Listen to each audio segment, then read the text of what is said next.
The rain fell like arrows that evening in Umezia village. Adora knelt in the courtyard, grinding cassava with trembling hands. Her body begged for rest, but she dared not stop. Inside the house, Chica sat with his friends, laughing loudly over palm wine. "Your wife works even in the storm?" one friend said, glancing outside. Chica smiled proudly. "That is what a good wife does. She serves without complaint." But as he spoke, Adora's vision blurred. The grinding stone slipped from her fingers. She swayed once, twice, then collapsed onto the wet ground. The cassava paste scattered like tears across the soil. Chica's friend stood up quickly. "Ah, your wife has fallen." Chica glanced through the doorway. He saw Adora lying still in the rain, her wrapper soaked, her breathing shallow.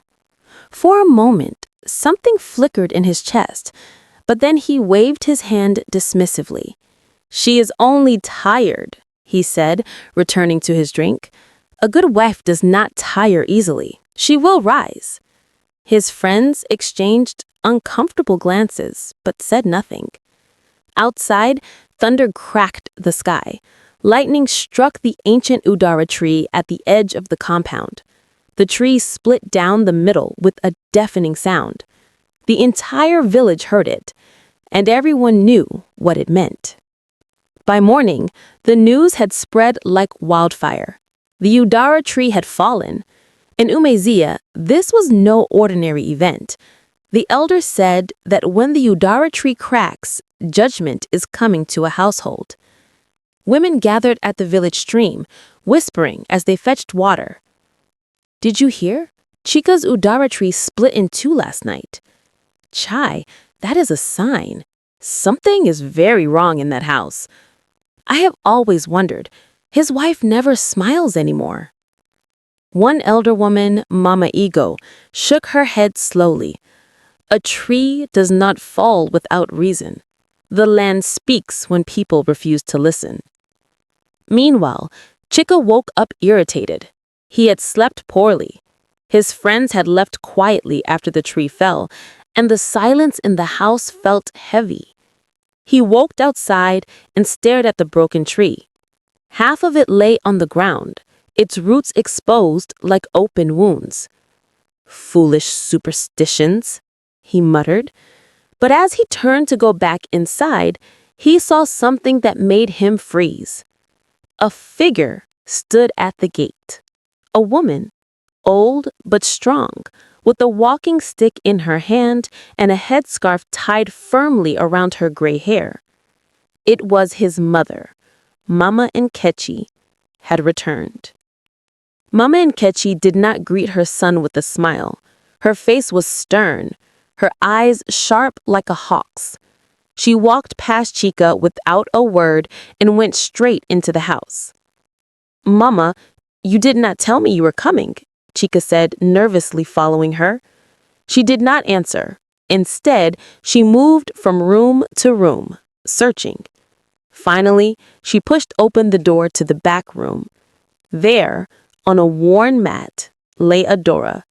Her skin was pale, her lips dry and cracked. A fever burned through her body, yet no one had brought her water. No one had covered her properly. Mama Nkechi's jaw tightened. She knelt beside Adora and touched her forehead gently. "How long has she been like this?" she asked, her voice pulled. Chica stood at the doorway. "She is only tired, Mama. She will recover." Mama Nkechi turned slowly to face her son. Her eyes were filled with something Chica had rarely seen, disappointment. "Only tired?" she repeated. "Your wife is burning with fever and you say she is only tired?" Chica shifted uncomfortably. "She is strong, a good wife." "A good wife?" Mama Nkechi stood up, her voice rising. "Is that what you call her? A good wife?" Chica said nothing. Mama Nkechi stepped closer, her voice dropping to a whisper that cut deeper than a shout. "You are walking the same path that destroyed your father." Chica's face went pale. "Do not bring my father into this, Mama." But Mama Nkechi was not finished.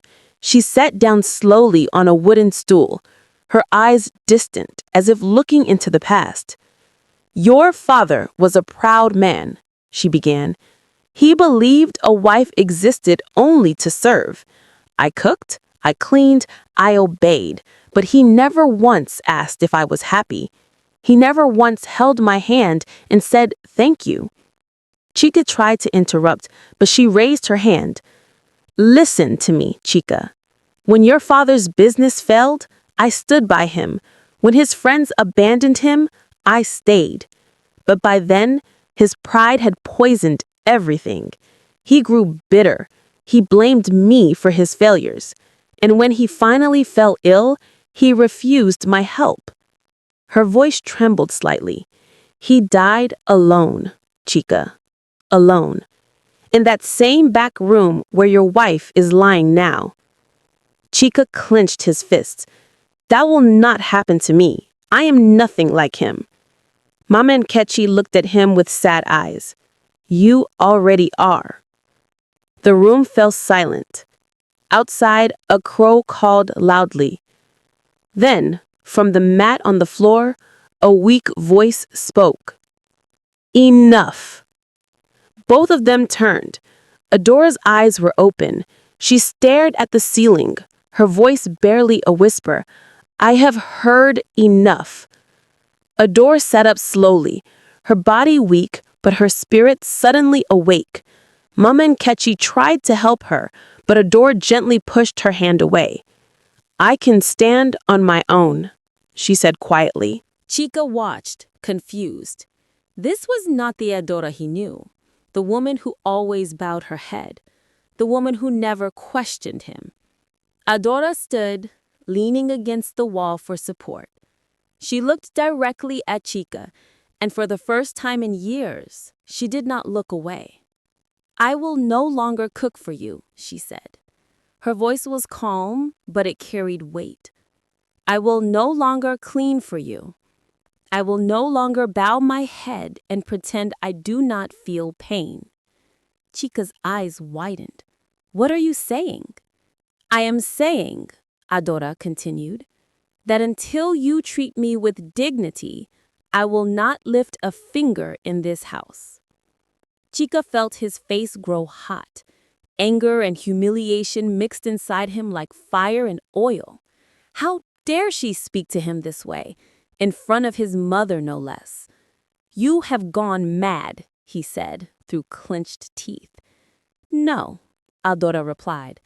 I have gone sane. Mama Nkechi said nothing, but a small smile touched the corner of her lips. Chica stormed toward the door. We will see about this, he shouted. I will go to the village square. The elders will hear of this disrespect. He slammed the door behind him. The house shook, but Adora did not flinch. Chica marched to the village square, his chest puffed with pride and anger. His friends sat under the big iroko tree, playing draughts and drinking from calabashes. Ah, Chica, one of them called. Come and join us. Chica sat down heavily. My wife has become disobedient. She refuses to cook. She refuses to clean. She says I do not treat her with dignity. He expected his friends to laugh. He expected them to agree that wives must be corrected. But instead, silence fell over the group. Pa Obi, the eldest among them, set down his draft piece and looked at Chica with weary eyes. A home without respect, Pa Obi said slowly, is like a broken calabash. It can hold nothing. Chica frowned. But I am the head of the house. She must obey. Pa Obi shook his head. A head without a heart is just a skull, my son. The other men nodded quietly. No one laughed. No one took Chica's side. Just then, a young boy came running into the square, panting and wide-eyed. Chica, the boy shouted, your goats! Something is wrong with your goats. Chica stood up quickly. What do you mean? They have all fallen, the boy said breathlessly. They cannot stand. It's like a curse. Chika's heart pounded. He ran toward his compound, leaving his friends behind. When Chika reached his compound, his worst fear was confirmed. All 6 of his goats lay on their sides, breathing weakly. Their legs twitched, but they could not stand. The chickens huddled in the corner, silent and still. Not one egg had been laid. Chika's hands shook. His livestock were his wealth. Without them, he could not trade. Without trade, his family would starve. He turned toward the house and shouted, "Adora, come here." Adora appeared at the doorway, calm and unbothered. "Did you do this? Did you curse my animals?" Chika demanded, his voice breaking. "You are a witch," Chika accused. Before he made the journey, Adora had gone to bed and slept for 3 days. "I am in bed with fever, Chika. How could I curse anything?" "You are a witch," Chika accused, his voice breaking. "You bring misfortune to this house." Mama Nkechi stepped out behind Adora. "Careful, my son. Words spoken in anger often become prophecies." Chika ignored her. He paced back and forth, muttering under his breath, "I must find a healer, someone to remove this curse." He left the compound in a hurry, heading toward the next village. That night, after everyone had gone to bed, Adora walked quietly to where the goats lay. She carried a small clay lamp and a pouch of dried herbs. She knelt beside the animals and began to hum. It was an old song, a song her grandmother had taught her. The melody was soft but strange, like wind moving through tall grass. Adora crushed the herbs between her palms and mixed them with water from a clay pot. She whispered words in a language most people had forgotten. Then, one by one, she rubbed the mixture onto the goats' foreheads and along their spines. From the shadows of the doorway, Mama Nkechi watched silently. Her eyes widened in recognition. That song, that ritual. She had heard it only once before, many years ago, in a distant village.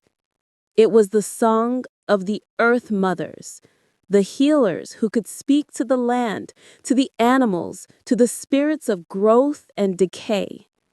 Adora finished her work and sat back, exhausted. She blew out the lamp and returned to the house without a word. Mama Nkechi did not follow. She simply stood there, her mind racing. By the time the sun rose, the goats were standing. They bleated loudly, full of energy, as if nothing had ever been wrong. The chickens clucked and began laying eggs again. Chika returned from the next village, a healer trailing behind him. But when they reached the compound, the healer stopped and stared. "There is nothing wrong here," the healer said, confused. "Your animals are healthy." Chika blinked. "But they were dying yesterday." The healer shrugged. "Perhaps the spirits favor you." Chika paid the healer and sent him away, bewildered. Word spread quickly through the village. Chika's livestock had been healed overnight. The villagers gathered around him, praising him. "Ah, Chika is blessed," another woman added. "The gods smile on his house." Chika smiled and nodded, accepting the praise. He did not mention Adora. He did not mention the collapse, the fever, or the herbal remedy. Inside the house, Adora sat quietly grinding pepper. She heard the villagers' voices through the window. She heard them call her husband blessed. She said nothing. Mama Nkechi entered the room and sat beside her. For a long moment, neither of them spoke. Then Mama Nkechi asked softly, "Who taught you those songs, my daughter?" Adora's hands paused. She looked up at the older woman, her eyes calm but cautious. "My grandmother," she said quietly. Mama Nkechi nodded slowly. "And what was your grandmother's name?" Adora hesitated. Then she whispered, "Nika. Nika, the healer." Mama Nkechi's breath caught. She knew that name. Everyone from the old generation knew it. Neka the healer had been banished from 3 villages for teaching that marriage was partnership, not power. She had refused to bow to men who believed wives were property. Does Chika know?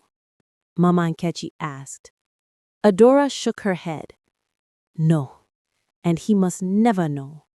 Mama Nkechi leaned closer, her voice urgent. If he lends this, my daughter, he will break. Days passed. Chika's pride swelled even more. He walked through the village like a man who had conquered death itself, but his good fortune would not last. One afternoon, a trader arrived at Chika's compound. The man's face was grim. I have come to return your palm oil, the trader said. Chika frowned. Return it? Why? It has gone bad. It smells of rot. My customers refuse to buy it. Chika's heart sunk. He rushed to his storage shed and opened the large clay pots. The smell hit him immediately. Sour, rancid, unbearable. Every single pot had spoiled. This is impossible, Chika shouted. I sealed them properly. I followed every tradition. The trader shook his head. I do not know what happened, but I cannot sell this. I want my money back. Chika had no money to return. He had already spent it on new livestock and household repairs. The trader left, angry and unsatisfied. Word spread quickly. Other buyers came to return their oil as well. Chika's reputation as a reliable trader crumbled in a single day. That night, Chika sat alone in the dark, staring at the ruined oil. His hands trembled with rage. This is her doing, he muttered. Adora has cursed me. She wants to destroy me. He stood up, his face twisted with anger. He stormed into the house and pointed at Adaora. You brought misfortune to this house. You are a curse. I should never have married you. Adaora looked at him with tired eyes. I brought nothing, Chika. You have brought this on yourself. Chika's voice grew louder. I will send you back to your family. You are no longer welcome here. Mama Nkechi stood up. Chika, stop this madness. But Chika did not listen. He turned and walked out, slamming the door so hard the walls shook. Outside, the Udala tree's broken trunk groaned in the wind.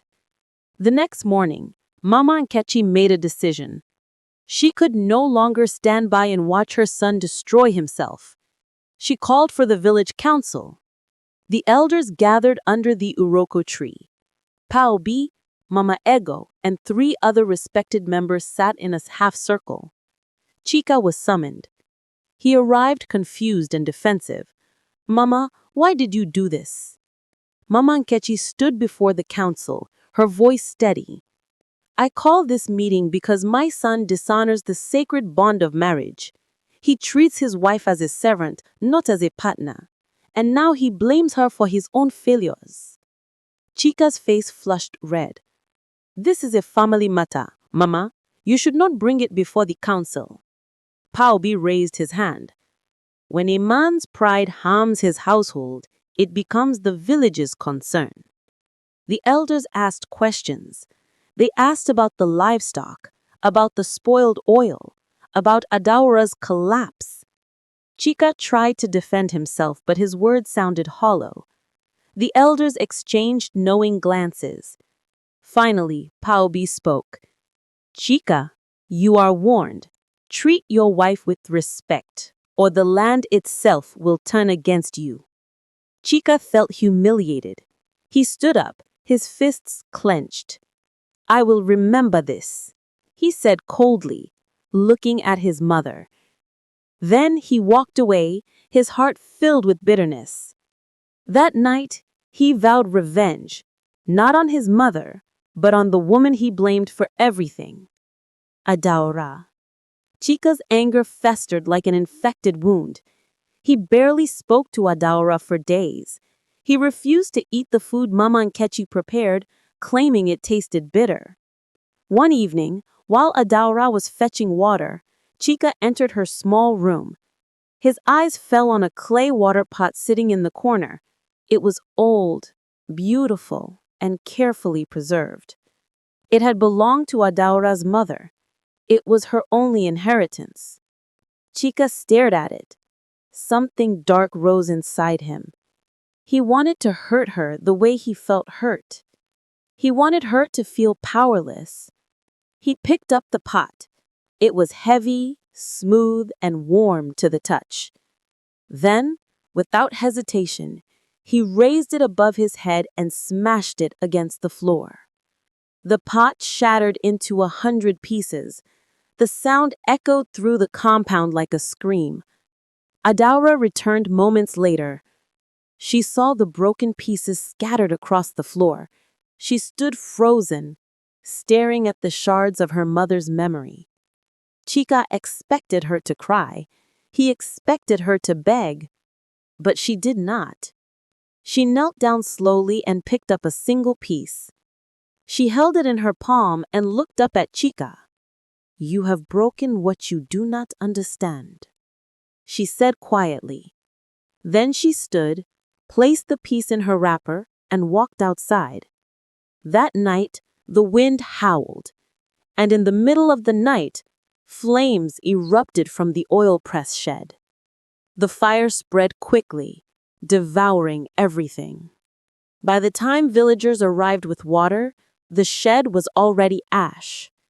Chica's oil press, his livelihood, was destroyed. The villagers whispered among themselves. First the goats, then the spoiled oil, now fire. This man is cursed.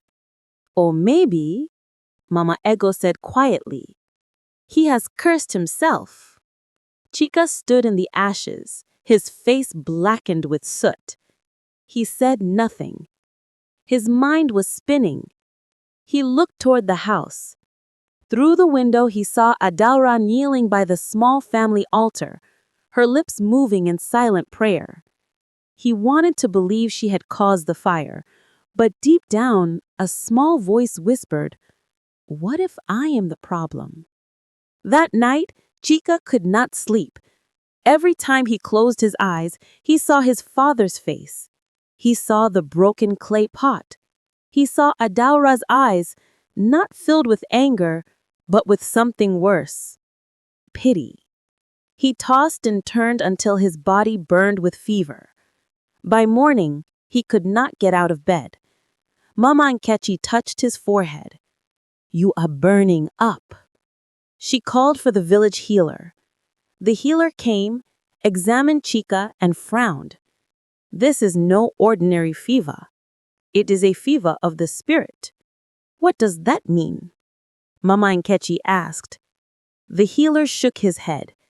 "It means medicine alone will not cure him. He must make peace with whatever he has broken." The healer left. Chica's condition worsened. He shook violently. His voice grew weak, and in his delirium, he saw a figure standing at the foot of his bed. His father. The figure did not speak first. It simply stood there, watching Chica with sad, hollow eyes. "Father?" Chica whispered, his voice hoarse. The figure finally spoke. "You are becoming me." "No," Chica rasped. "I am not you." "You are," the figure said. "You break what you do not understand. You blame others for your own emptiness. And soon you will die as I did, alone, unloved, unforgiven." "No," Chica shouted weakly. "I am not like you." But the figure faded, leaving only silence. Chica woke gasping. His body was drenched in sweat. Mama Nkechi sat beside him, her face etched with worry. "You were dreaming," she said softly. Chica turned his head away. It was not a dream. It was a warning. For the first time in his life, Chica felt afraid, not of death, but of dying like his father. That afternoon, Adoro stood at the doorway. Mama Nkechi approached her. "He is dying," Mama Nkechi said. "The healers cannot help him, but you can." Adora looked at the older woman. "Why should I?" "Because," Mama Nkechi said gently, "you are not him." Adora closed her eyes. She thought of her grandmother. She thought of the clay pot. She thought of every bruise, every insult, every silent night. Finally, she spoke. "This is the last time I will mend what he keeps breaking." That night, Adora prepared the herbs. She worked in silence, crushing roots, boiling leaves, and mixing powders her grandmother had taught her to use. Mama Nkechi watched from the doorway. "You have a good heart, my daughter." Adora did not reply. She poured the medicine into a small calabash and carried it to Chica's room. He lay on the mat, pale and shaking. His eyes opened slightly when he saw her. "Why?" he whispered. "Why do you help me?" Adora knelt beside him. "Not because you deserve it, but because I do." She lifted the calabash to his lips. He drank slowly, grimacing at the bitter taste. For 3 nights, Adora cared for him in secret. She gave him medicine, she wiped his forehead, she prayed over him. The villagers believed he would die. But on the 4th morning, Chica opened his eyes fully. He turned his head and saw Adora asleep beside his mat, her hand still holding his. For the first time in years, tears filled his eyes. He whispered, "I have been blind." Chica recovered slowly. Each day he grew a little stronger, and each day he watched Adora. He watched her care for his mother. He watched her tend the compound. He watched her move with quiet strength, never asking for thanks, never seeking recognition. One evening, as she prepared to leave the room, he called out weakly, "Adora!" She stopped, but did not turn around. "I am sorry," he said. His voice cracked. "I am so sorry." Adora stood still for a long moment. Then, without a word, she walked out. Chica's apology hung in the air, unanswered. The next morning, a letter arrived. A young boy handed it to Adora at the gate. She opened it slowly. It was from her family. "Come home, Adora. You have done enough. You owe him nothing. We are waiting for you." Adora folded the letter carefully and placed it in her wrapper. Mama Nkechi saw the look on her face. "What does it say?" she asked. "They want me to come home," Adora replied. "And will you?" Adora looked toward the house.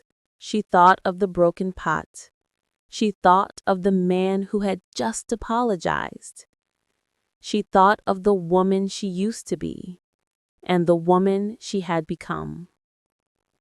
"I do not know yet," she said quietly. But that afternoon, she began to pack. Adora moved slowly through the house, gathering her belongings, a wrapper here, a headscarf there. She picked up the broken shards of her mother's clay pot and wrapped them carefully in cloth. Mama Nkechi sat outside, watching silently. She did not try to stop her. Chica, still weak but able to walk, appeared in the doorway. He saw the bundle in Adora's hands. "You are leaving," he said. It was not a question. "Yes," Adora replied.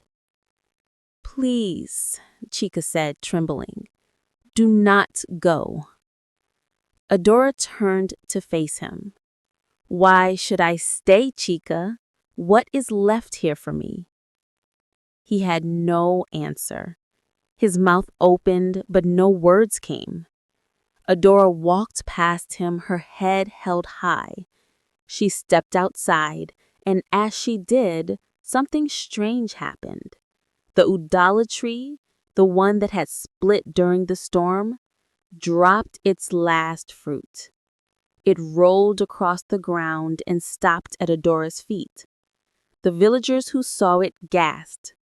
In Omesia, when the Udala tree drops its final fruit, it means an ending has come.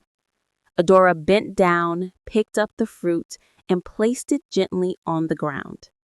Then she kept walking. Chica stood frozen, unable to move. His legs felt like stone. His heart felt like ash. Mama Nkechi came to his side. "If you want her back," she said quietly, "words will not be enough." The village divided.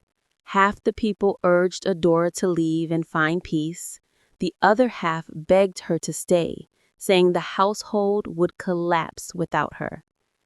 Adora stood at the edge of the village, her bundle on her shoulder. A small crowd had gathered. "Go, my daughter," Mama Ego said, touching her arm. "You have enough." But a younger woman stepped forward. "If you leave, what will happen to Mama Nkechi? She is old. She cannot manage alone." Adora looked back toward the house. She saw Mama Nkechi standing in the distance, watching quietly. Her heart ached. Just then, a sound broke through the murmurs. Footsteps. Heavy, uneven footsteps. Chica appeared. He walked slowly, his body still weak. He reached the center of the village square, and before everyone, he dropped to his knees. The crowd went silent. "I was never a husband," Chica said, his voice loud and clear. "I was only a master. I broke what I should have protected. I silenced the woman who gave me life." Tears streamed down his face. "Adora, I do not deserve your forgiveness, but I beg you, do not leave because of me. Leave because you choose to, not because I forced you out." The villagers murmured. Some were moved, others doubted. Adora stood still, her face unreadable. Then, slowly, she turned and walked away. Chica remained on his knees, watching her disappear down the path. The house became cold, silent, empty. Chica learned to cook his own meals. He burned the soup. He oversalted the yam. But he kept trying. He swept the compound. He fetched water. He cared for his mother, who watched him with quiet approval. "This is what Adora did every day," Mama Nkechi said one evening. Chica nodded, his hands blistered from work. "I never knew." Weeks passed. The house remained empty without Adora. Chica's body grew stronger, but his heart grew heavier. One night, as he prepared to sleep, he noticed something beneath Adora's old sleeping mat. A letter, folded and yellowed with age. He picked it up carefully. His hands trembled as he opened it. The handwriting was elegant, unfamiliar. "To Adora, daughter of Neka, I write to ask for your hand in marriage. I am a healer of great renown, and together we could serve the land. But know this, if you marry another man, one who does not honor your gift, you will lose your power. Love must be mutual, or the gift fades. Choose wisely." Signed, Okezi, the healer. Chica's breath caught. He read the letter again and again. Adora had refused a powerful healer. She had chosen him instead, and in doing so, she had sacrificed her gift. Chica's hands shook. Tears blurred his vision. He whispered into the darkness, "What have I done?" The next morning, Chika went to Pa Obi. "I need to make something," Chika said. Pa Obi looked at him curiously. "What do you want to make?" "A clay pot. I need to repair what I broke." Pa Obi studied him for a long moment. Then he nodded. "Come with me." For days, Chika worked with clay. His hands were clumsy at first. The pot cracked. It crumbled, but he did not give up. Pa Obi guided him patiently. "You cannot rush healing, Chika. It takes time. It takes care." Finally, after many attempts, Chika shaped a pot. It was not perfect. It was rough, uneven, but it was whole. He painted it with the same patterns Adora's mother had used. He carried it to the Udala tree and placed it at the base of the broken trunk. Then he knelt and prayed, not for forgiveness, but for understanding. As he prayed, he heard footsteps behind him. He turned slowly. Adora stood there, watching him. "Why did you do this?" Adora asked quietly. Chika stood, his heart pounding. "Because I finally understand." "Understand what?" "That a wife is not a servant, that love is not obedience, that you gave me everything, and I gave you nothing but pain." Adora looked at the clay pot. She walked closer and knelt beside it. Her fingers traced the patterns carefully. "This is not my mother's pot," she said. "No," Chika admitted. "It is mine. I made it. I wanted to show you that I am willing to build, not just break." Adora's eyes glistened. She picked up the pot and held it in her hands. As she did, something miraculous happened. The pot began to glow faintly, a soft golden light spreading from her palms. Chika gasped, "What is that?"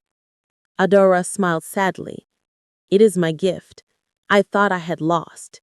She looked at him. "My grandmother told me that if I married a man who did not love me, I would lose my healing power. I thought I had lost it forever. But now I see the gift was never gone. It was only waiting." "Waiting for what?" Chika asked. "For love," Adora replied. "Real love. Not demanded, not forced, but chosen." Chika fell to his knees. "I choose you, Adora. Not as a servant, not as a possession, but as my heart, my equal." Adora looked at him for a long moment. Then she set the pot down gently and helped him to his feet. "Then let us begin again. Not where we were, but where we should have been." Adora returned to the house, but this time everything was different. Chika no longer commanded. He asked, "Adora, may I help you carry that?" "Adora, what would you like for dinner?" "Adora, did you rest today?" At first it felt strange, but slowly it became natural. Mama Nkechi watched them with tears of joy. She said, "This is what I prayed for." The villagers noticed the change too. They saw Chika working beside his wife, not above her. They saw Adora smile again, a real smile, not a polite one. One evening, as they sat together under the stars, Chika asked, "Do you think the land has forgiven me?" Adora looked at the Udala tree. New leaves were beginning to grow from the broken trunk. "The land forgives those who learn," she said. Chika reached for her hand. She let him take it, and for the first time in years, they sat in silence, not the silence of anger, but the silence of peace. Months passed. The compound flourished. The goats multiplied. The chickens laid eggs every morning. The oil press was rebuilt, and Chika's trade returned stronger than before. But more than that, the house was filled with laughter. Adora taught Chika her grandmother's songs. He learned to grind herbs. He learned to listen to the land. And in return, Chika taught Adora something she had forgotten: how to rest, how to let someone else carry the weight. One evening, Pa Obi visited. He looked around the compound and nodded approvingly. "This is what marriage should look like," he said. Chika smiled. "It took me too long to see it. But you see it now, Paobi replied. That is what matters. As Paobi left, Adora turned to Chika. Do you ever regret choosing me? She asked softly. Chika looked at her, surprised. Regret? Never. My only regret is how long it took me to choose you properly. Adora smiled. And I regret nothing. Not the pain, not the waiting, because it brought us here. That night, as they lay side by side, Chika whispered, Thank you. Adora asked, For what? For not giving up on me, even when I gave up on myself. Adora was quiet for a moment. Then she said, Love is not just staying, Chika. It is also knowing when to walk away. I walked away so you could find yourself. And you did. Chika held her hand tighter. I will never make you walk away again. Outside, the udala tree swayed gently in the night breeze. Its new leaves rustled like whispers of forgiveness. The land had healed, the house had healed, and so had they. Years later, young couples from surrounding villages came to seek advice from Chika and Adora. They had become known as the couple who rebuilt what was broken. One young man asked Chika, How do you keep your wife happy? Chika smiled. I do not keep her happy. She chooses her own happiness. I simply make sure I am not the reason for her sadness. A young woman asked Adora, How did you forgive him? Adora replied, Forgiveness is not forgetting. It is choosing peace over bitterness. But understand this, forgiveness does not mean staying with someone who continues to hurt you. It means freeing yourself from the weight of anger. The young couples listened carefully, absorbing every word. Mama Nkechi, now very old, sat in the corner smiling. You have become teachers, she said proudly. Chika knelt beside his mother. You were my first teacher, Mama. You showed me the truth when I refused to see it. Mama Nkechi touched his face gently. And Adora showed you grace. Together you learned what I could not teach your father. As the sun set that evening, the compound glowed with warmth. Children played, food was shared, stories were told. And in the center of it all stood the clay pot Chika had made, now filled with fresh water, placed beneath the udala tree. A symbol of what was broken, remade, and made whole again. One quiet morning, Adora stood beneath the udala tree, now fully grown with strong branches reaching towards the sky. She placed her hand on its trunk and closed her eyes. Chika approached and stood beside her. What are you thinking? He asked gently. I am thinking about how much we have both changed. This tree was split in two. We thought it was dead. But look at it now.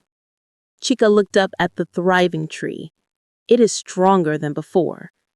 Yes, Adora agreed, because it had to heal. Just like us. They stood together in comfortable silence. Then Adora turned to face him. Chika, do you remember what you used to say, that a good wife cooks and cleans? Chika winced. I remember, and I was a fool. Adora shook her head. You were not a fool. You were taught wrong, but you learned right. She took his hand. A good wife is not measured by her chores, and a good husband is not measured by his commands. A good marriage is measured by sacrifice, freely given, by respect, freely offered, and by love freely chosen. Chika kissed her hand. You taught me that. You and this tree. As they walked back toward the house, the morning sun cast long shadows behind them. The compound was alive with the sounds of daily life. Mama Nkechi sat outside, singing an old song. The goats grazed peacefully. The chickens pecked at the ground. Everything was as it should be. That evening, as the family gathered for dinner, Chika raised his cup. I want to say something. everyone stopped and looked at him. I once believed that being the head of the house meant ruling it, but I have learned that being the head means serving it, protecting it, honoring it. He looked at Adora. My wife did not need me to provide for her. She needed me to see her, to hear her, to love her the way she deserved. Adora's eyes filled with tears, but she smiled. Chica continued, So tonight, I thank the land for breaking me. I thank the Eudora tree for its warning. I thank my mother for her courage, and I thank my wife for her grace. Mama Nkechi wiped her eyes. This is the home I always prayed for. After dinner, Adora and Chica sat outside under the stars. The night was peaceful, filled with the gentle sounds of crickets and distant drumming from the village. Do you think our story will be told? Adora asked. I do not know, Chica replied. But if it is, I hope people learn what I learned. And what is that? Chica smiled. That real love is not about control. It is about freedom. It is not about taking. It is about giving. And it is not something you demand. It is something you earn every single day. Adora leaned her head on his shoulder. Then you have earned it, my husband. They sat together beneath the stars, beneath the Eudora tree that had witnessed their breaking and their healing. And in that moment, they understood what their ancestors had always known. A marriage is not built by one person serving another. It is built by two people choosing each other every day with respect, with sacrifice, and with love that is given freely, not demanded, not forced, but offered from a full heart. The Eudora tree swayed gently above them, its leaves whispering ancient wisdom to anyone willing to listen. So, I ask you, dear listener, as our elders asked us, what is love? Is it service demanded or sacrifice freely given? Is it obedience forced or devotion chosen daily? Share your thoughts, for every marriage tells a story, and every story teaches those willing to learn. May your homes be filled with respect. May your hearts be filled with understanding. And may you always remember, the strongest homes are not built by commands, but by two people choosing to build together.